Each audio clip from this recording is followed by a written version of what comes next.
in Milton's Secret, there's amazing dynamics between the main characters, Jane and Bill. Whereas here's a woman, she's experiencing stress. Her need when she's under stress is to feel heard. Bill, a man under stress, his need is to solve the problem.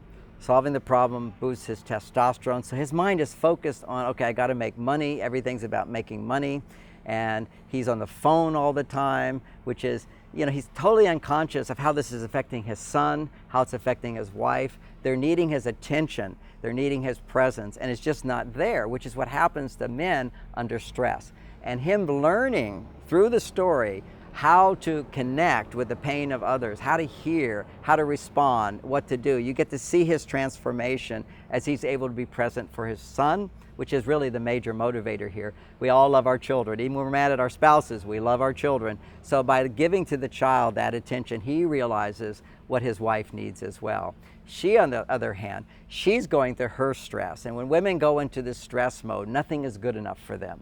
And she gets a chance to reflect on how she is putting out these messages of not good enough, not good enough. And a lot of it is projected at her dad, the grandfather. And the son is the clarity. The son is going, Mom, look what you're doing to Grandpa. He's good, And so through the child again, and it's through their love for their child that they go through the transformation. And this is what I tell couples. If you don't want to go through the changes because for your partner, do it for your children.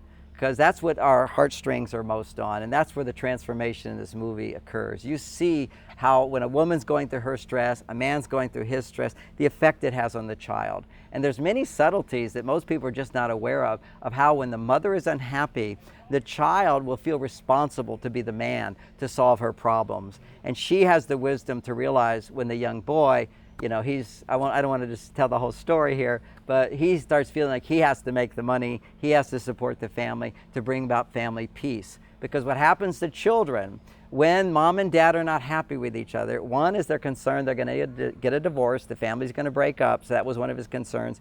And two, they're feeling it's their job to make it happen. If they have the power to make it happen, of course children don't have that power, and the mother realizes that through this journey of some of the crises that occur.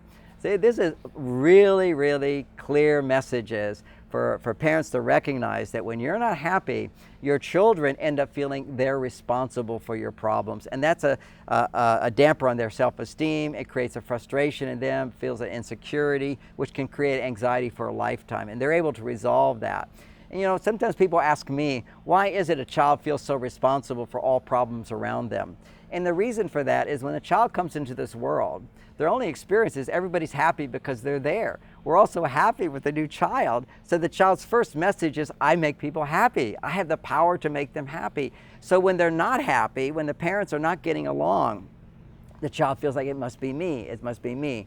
And through a series of events in this movie, you get to see how that gets transformed. And it's really brilliantly done. It's an amazing movie.